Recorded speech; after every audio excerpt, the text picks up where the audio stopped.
प्रतिनिधी 10 वेळा तुमच्याकडे येतो सांगतो.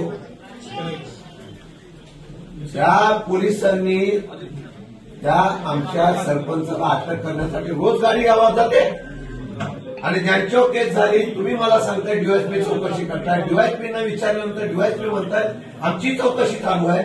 मारणार आरोपी बाहेर होतो आणि जो मार खाल्लाय त्याला पळावून मारावं लागतं.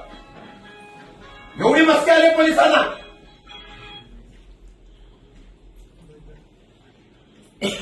गरिबांना न्याय आहे का नाही?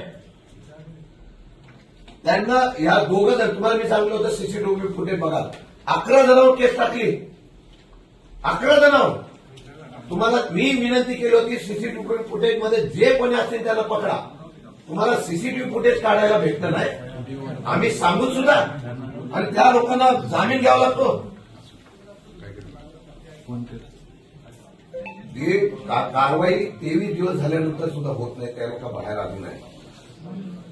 आणि तुम्हाला विचारतो सांगता आम्हाला डीवायएसपीकडे ती चौकशी दिलेली आहे. डीवायएसपी आता डीवायएसपी येऊन द्या सगळं. मी इथून किती दिवस झाले तरी हलणार नाही. मी आज ठरवून आलेलो आहे. अति झालेलं आहे पोलीस स्टेशनचं. रोज येऊन आम्ही वेळ मूर्खासारखे येतो लोकप्रतिनिधी आणि मूर्खासारखं तुम्हाला सांगत बसतो. तुम्हाला जे करायचं तुम्ही करताय. माझ्याकडे व्हिडिओ क्लिप आहे, ऑडिओ क्लिप आहे, ती पण मी पोलीस स्टेशनची आता बाहेर देतोय. काय तुमची व्यवसाय आहे तुम्ही काय काय बोलता ते सगळं आता देणार आहे मीडियाला. मी ठेवलं होतं त्याला जाऊन दे नको बोला आपण कशाला पोलिसांची हे करायचं.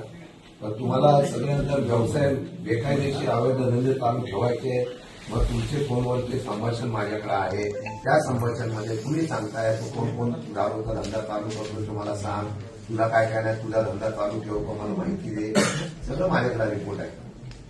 मला या केसबद्दल निर्णय काय देणार तुम्ही सांगा. नाही तर एसपी नाही तर बोलून घ्या. मी अजिबात हलणार नाही. साहेब मला 2 शब्द बोलायचे. बोलून दे ना.